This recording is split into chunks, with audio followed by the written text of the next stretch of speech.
That's honestly the real question. Is anyone looking to move down to Miami for the wintertime? Is anyone? I think there's going to be a job opening in Miami real soon. Real soon, I think there's a job opening coming to South Beach. What's that job opening? I don't know. One that I've been calling. One that should have never been fucking opened for since what? Was it 4 years now Mike McDaniel's held this job with the Miami Dolphins? It's been 4 years since McDaniel has been the head. That was the Patriots defeating the Miami Dolphins. Great. We'll talk about how good the victory was. They did what they were supposed to do against an incompetently coached team. An incompetently coached. That was some of the worst coaching I've ever seen. I'm not going to lie. I mean, you knew when there was a players-only meeting last week. The Miami Dolphins held a players-only meeting last Tuesday going into week 2 after one game of the NFL season. The Miami Dolphins are holding a players-only meeting. You knew there was big issues. Major issues.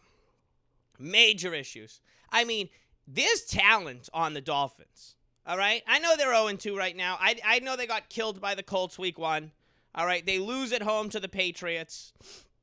But there's guys on that team that can make play. Now, on the offensive side of things, and special teams, all right? Their defense is atrocious. But even the defense, you got Bradley Chubb, okay? You got Matt Judon. I know Judon's up there in age, okay? I'm not saying there's a lot, okay? I'm not saying, there's a lot. This certainly isn't they didn't have the playmakers they had a few years ago, okay? When they still... Mind you, the Miami Dolphins had very good players. They had Van Ginkel, Christian Wilkins, okay? All good players all over the place, okay? The guy who used to play in Jacksonville. What's his name again? I'm blanking on him. Jalen Ramsey, okay? They used to have guys all over. And not to mention, to boot, which I've been saying the entire issue with the Miami Dolphins these last few years has been coaching. Maybe ownership. We'll get in on Stephen Ross and the Dolphins' ownership in a minute. Okay, and the way they fucked over Brian Flores, okay? They screwed this guy, okay? But they also had current Philadelphia Eagles, current Super Bowl champion defensive coordinator, Vic Fangio. They got Vic Fangio a couple years ago. I go, oh, my God, maybe I was wrong on this whole Dolphins and McDaniel thing.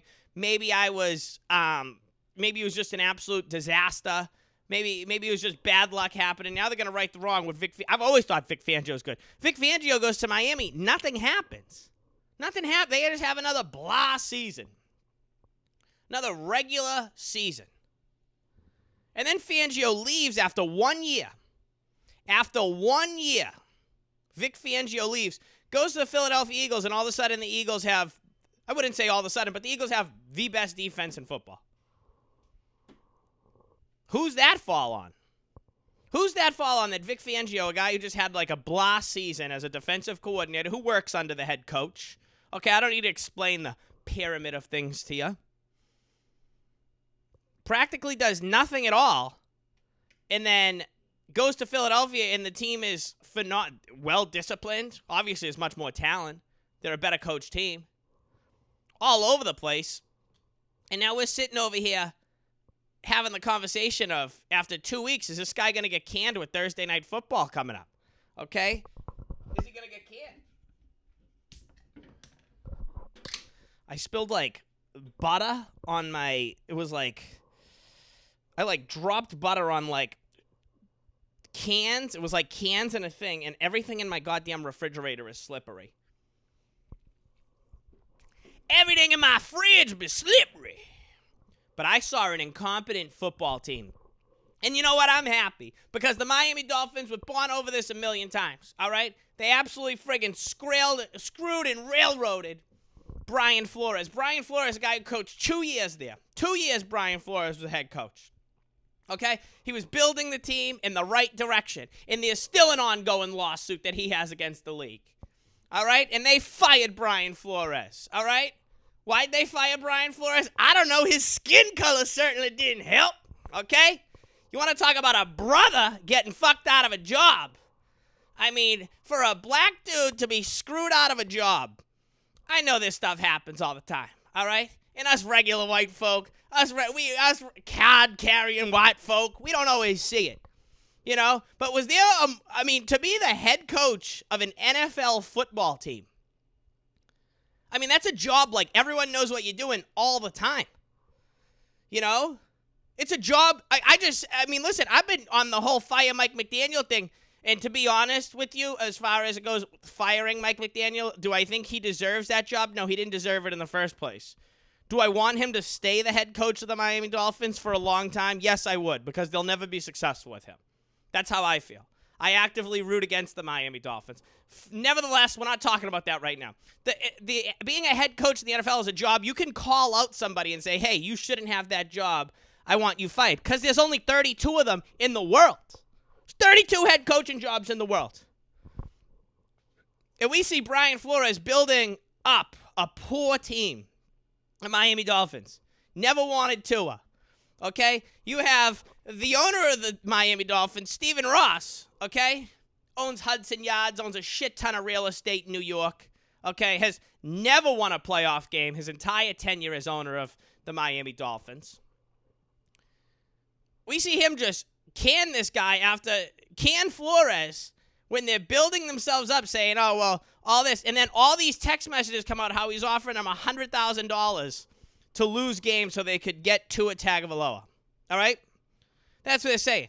He ends up getting Tua, probably against his will, and what happens? Oh, he was too mean to Tua. We need to bring in the player's coach, okay? So they fucking fire Brian Flores, all right? They fire him. And, hey, I guess he's your employee. You can do what you want, all right? But when you're telling this guy whose entire job is based off performance, and that's what head coaches are based off of, performance, okay? These guys got short leashes, all that stuff. When you're telling him, hey, I'll give you $100,000 for every loss, you know, and it's in text, it's in writing, he should sue you. He should sue the entire league. All right? And you bring this guy in, McDaniel, who's the player's coach. He's going to be friends with everybody. All right? He wears cool sweatshirts and sunglasses and designs cool plays. And the team has been they're calling for this guy's job. It's September 15th, September 16th right now. You're getting what you deserve, Miami Dolphins, and you're getting what you deserve, Stephen Ross, okay? You're getting what you deserve, and you deserve to be sued as well by Brian Flores and everyone else who got those lawsuits against you for discrimination and all the other nonsense. I stand with Brian Flores. Patriots Super Bowl champion head. He did a good job with Miami those 2 years. He fucking screwed the Patriots at the end of the year. You remember Brian Flores came in? That season was over. Brady's last season with the Patriots. Do you remember when Flores came in?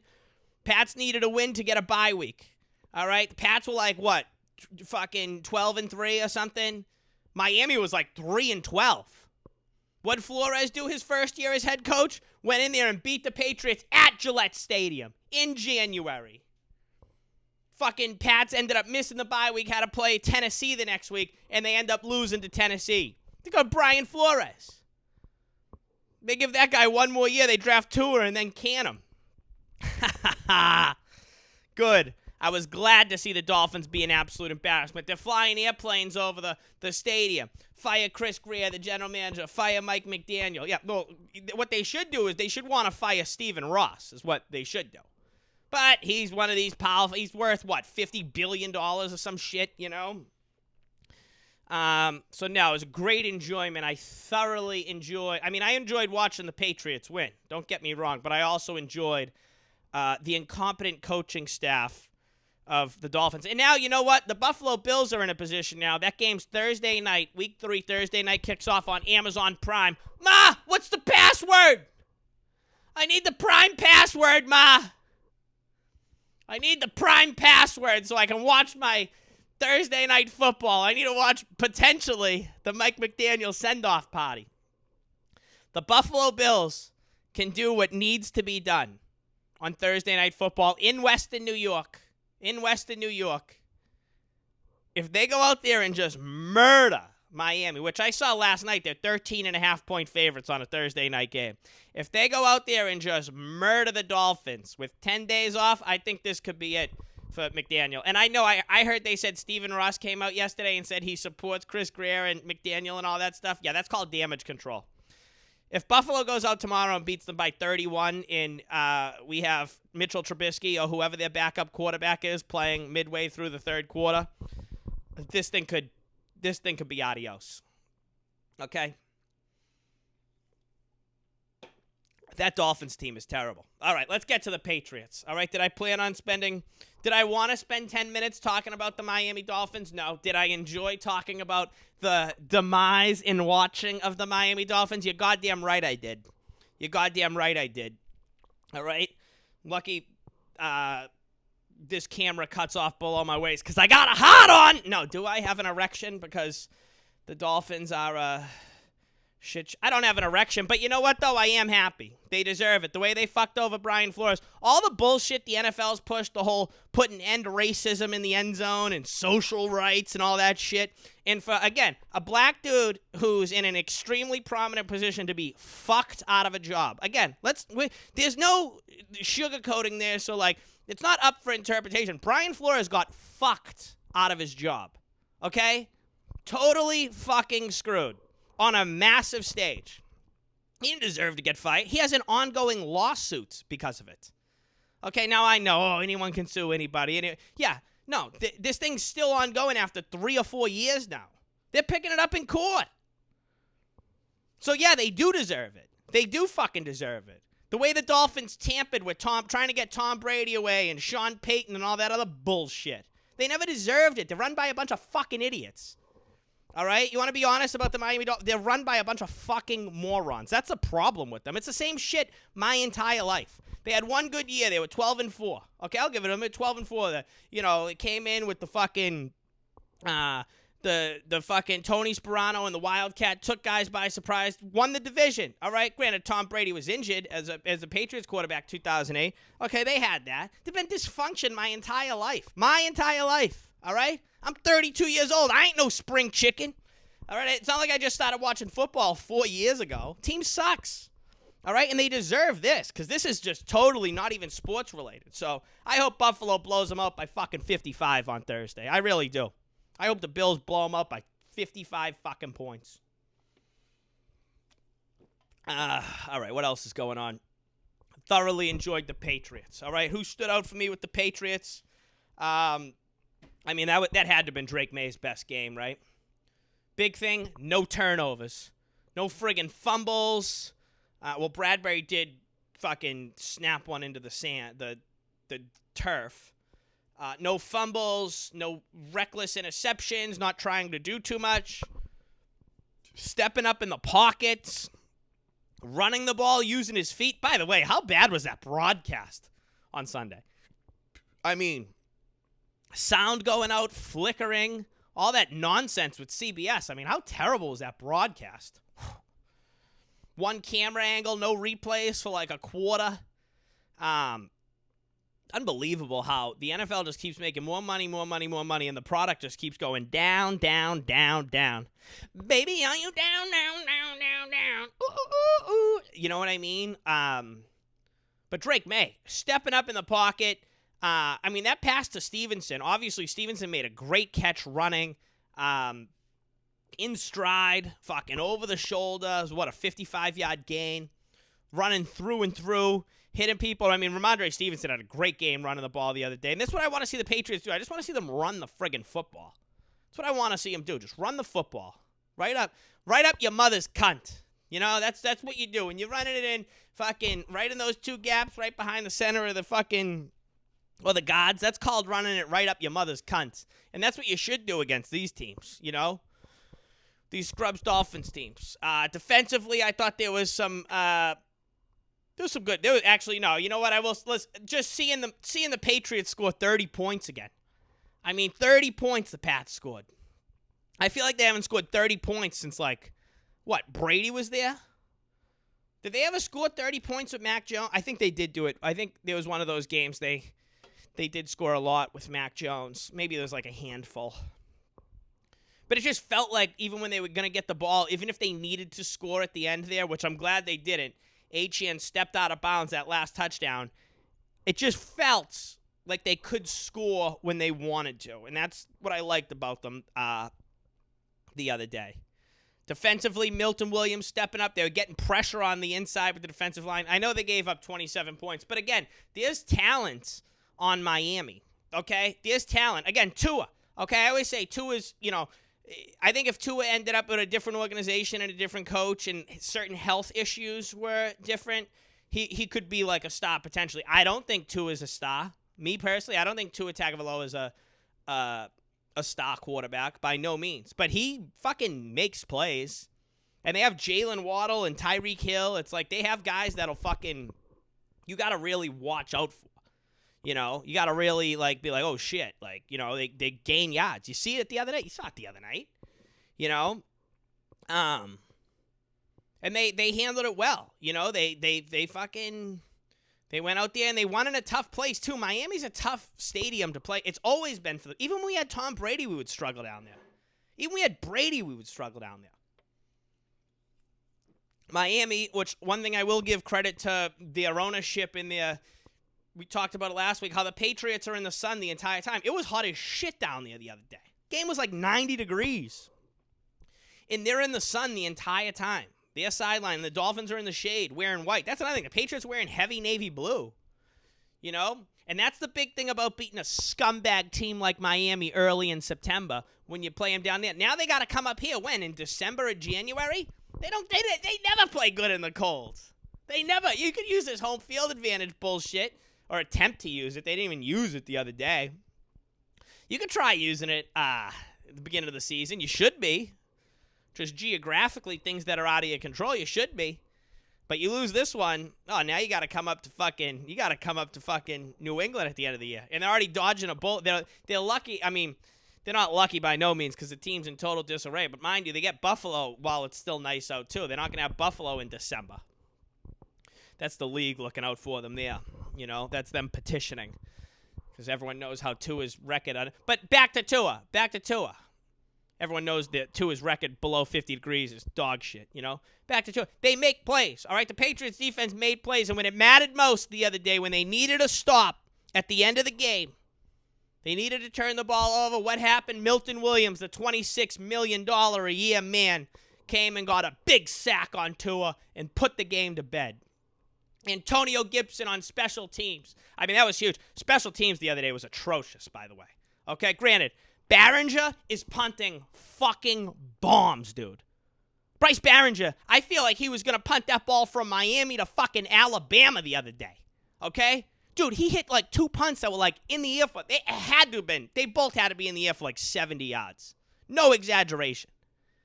I was like, holy shit. Dude, the ball when Barringer punts it sounds like a fucking cannon, dude. Did you just, when I was watching, I was like, Jesus Christ. And then you just see the defenders running back. And Jason McCourty made a great point on the broadcast. Sometimes when a punter hits it so hard and it goes so far, you can out-punt your coverage. And that's what happened to the Patriots. Miami ends up getting the fucking punt return touchdown, and the Patriots answering right back. Antonio Gibson answering right back with a huge kick return touchdown, which they desperately, desperately needed. And that put the game to bed. I was very happy with Drake May, the coaching staff, Mike Vrabel's first win. Hopefully that's the first of many. And now we return home for a Week 3 match against the Pittsburgh Steelers and Aaron Rodgers up in Gillette Stadium. We'll preview that game later on in the week. What else did I see this weekend for football? What did I see for sports this weekend? I had a pretty busy weekend, honestly. This is working 7. I'm working 7. No, I shouldn't say Sunday was a work day. Even though if I'm doing research and I'm talking about it on the podcast, no, that's not work. I had a busy week. Fucking worked Saturday morning in New York, head home, watched the Canelo Crawford fight. That honestly, I mean, two highlights of my weekend is watching the Patriots win and then watch Canelo Alvarez get totally outboxed and defeated by one of the best boxers I've ever seen, Terrence Crawford. Take Canelo out of it. Okay, I thought Canelo was going to win the fight. I just thought there would have been debauchery. I said on this podcast 4 or 5 days ago, there's no way Crawford wins in a decision in Vegas or whatever.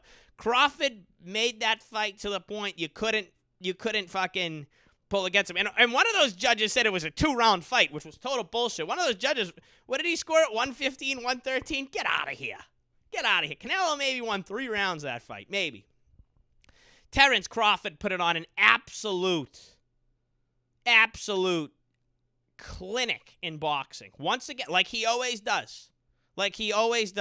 Goes into Las Vegas and just beat the shit out of Canelo Alvarez. Outboxed him, took his shots. I mean, that's another thing.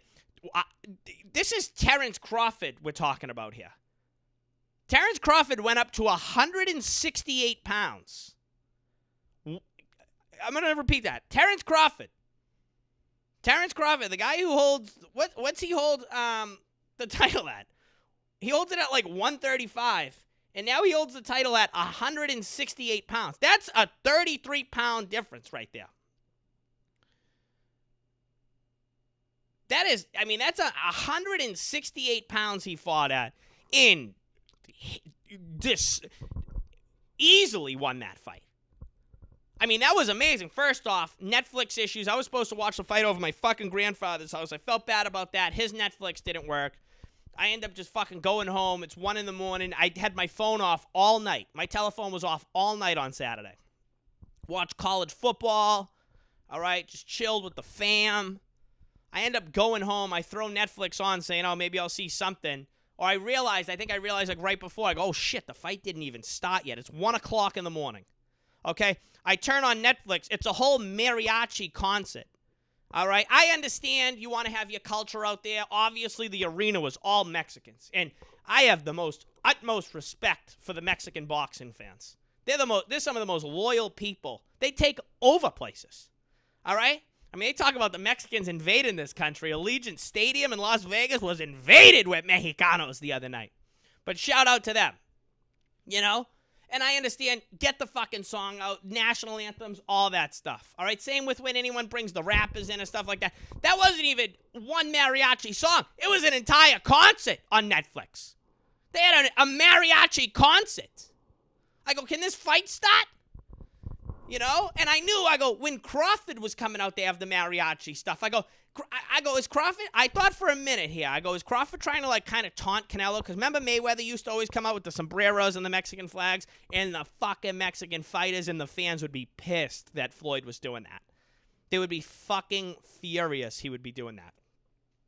But I'm like, I don't think Crawford did that. A, because Crawford's a respectable person and, you know, all that stuff, the utmost character, you know, you ever see in sports is Terence Crawford. That had to have been like a contract thing or something.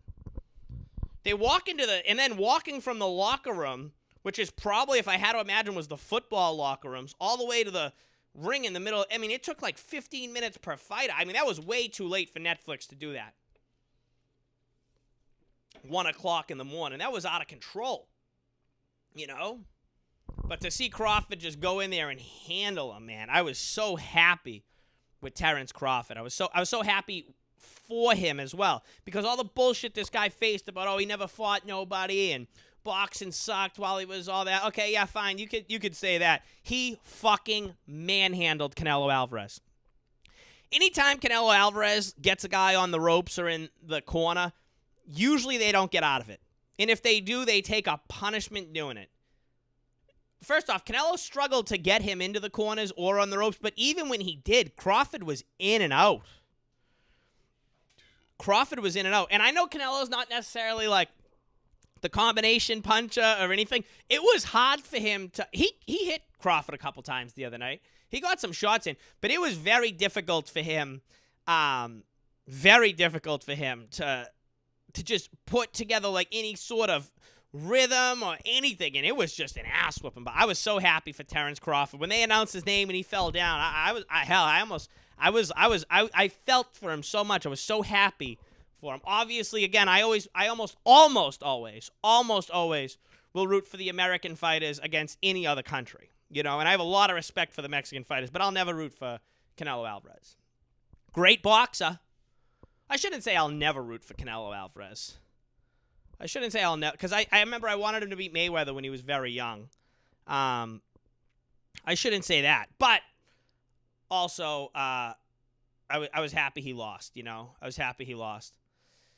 That's another thing I give Canelo credit. I give Crawford credit for. It's like he went up to fight in weight. Like I saw some people comparing him to Floyd Mayweather and stuff like that because Crawford, again, still undefeated. What's Crawford now, 42-0, 43-0? Comparing him to Mayweather, and it's like, obviously people will remember Mayweather in different ways and stuff like that, but like Mayweather would never go up 20 pounds in weight to fight somebody.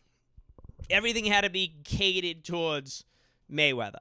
You know, is his way, the fight just wasn't going to happen, you know? He waited to fight Manny Pacquiao. He always picked and chose, all that. Terrence Crawford, for him to go up fucking 30 pounds in weight. Terrence Crawford fought at 168 pounds the other night. Do you know how crazy that is? Fought like just as well, just as great as he always fights. Terrence Crawford's the fucking man, dude. Terrence Crawford is the fucking man. Omaha, Nebraska, dude. Omaha, Nebraska. Fucking Terrence Crawford, dude.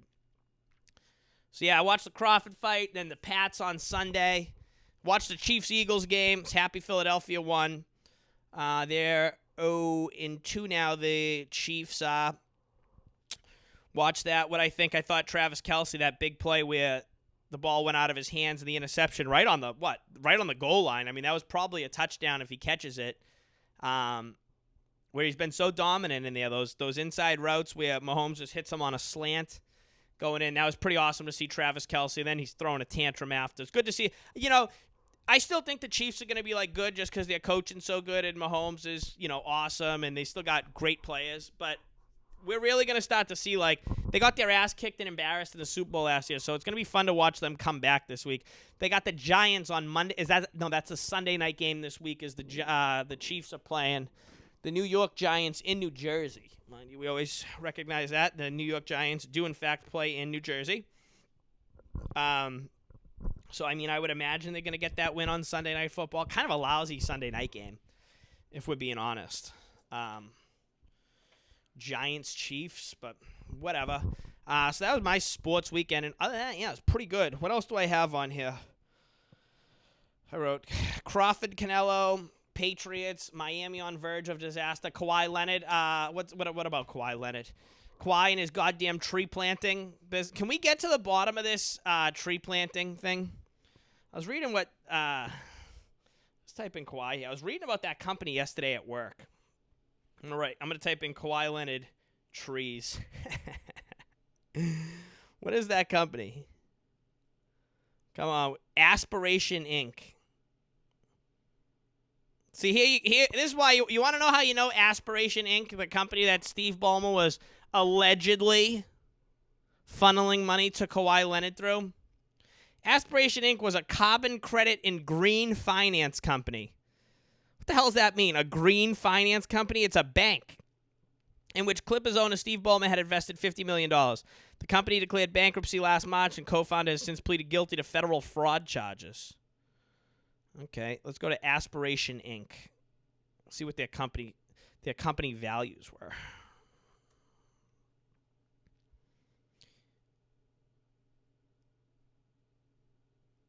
Yeah, see, a digital bank. Where is it?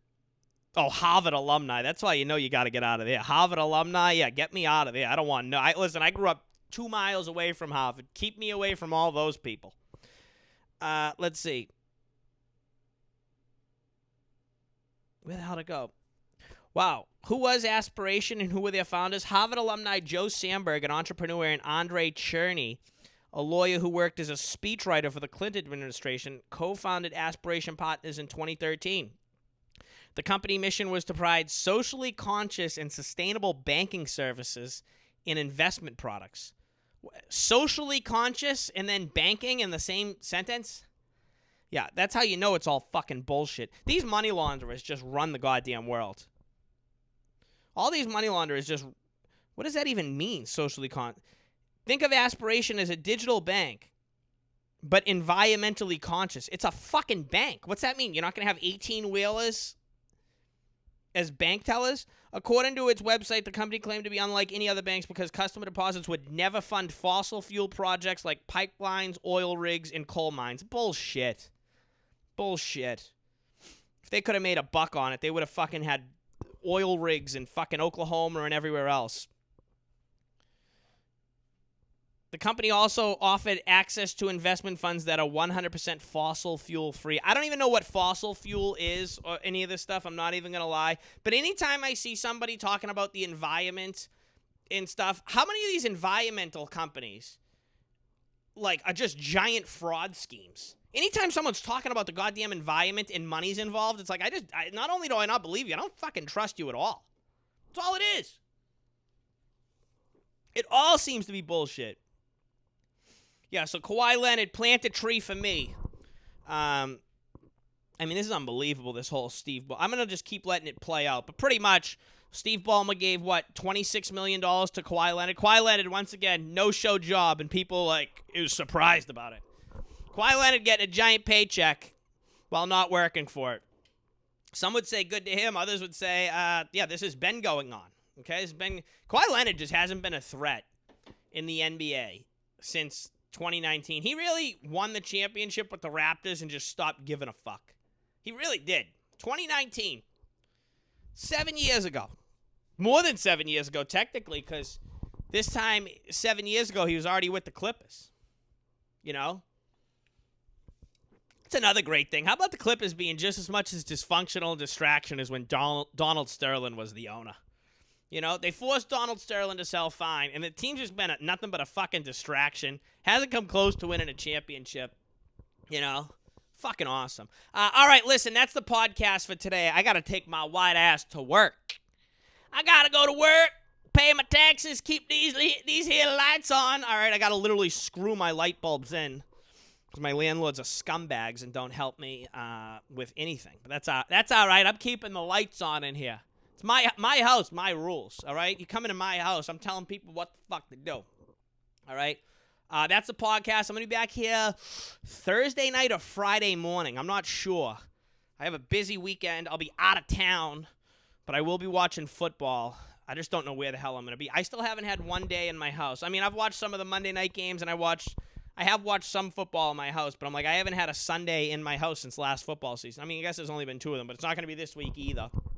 I'll be back here on probably, I think, Friday morning, honestly. I think we're going to be back here Friday morning. We'll do the football preview show, the Ryan O'Toole football preview show. I'm out of here. Like, share, subscribe. Thanks for watching. Thanks for listening. Have a good weekend. Is there anything else going on Wednesday, Thursday, Friday? I don't know. The Red Sox need to get some wins. I'll tell you that much.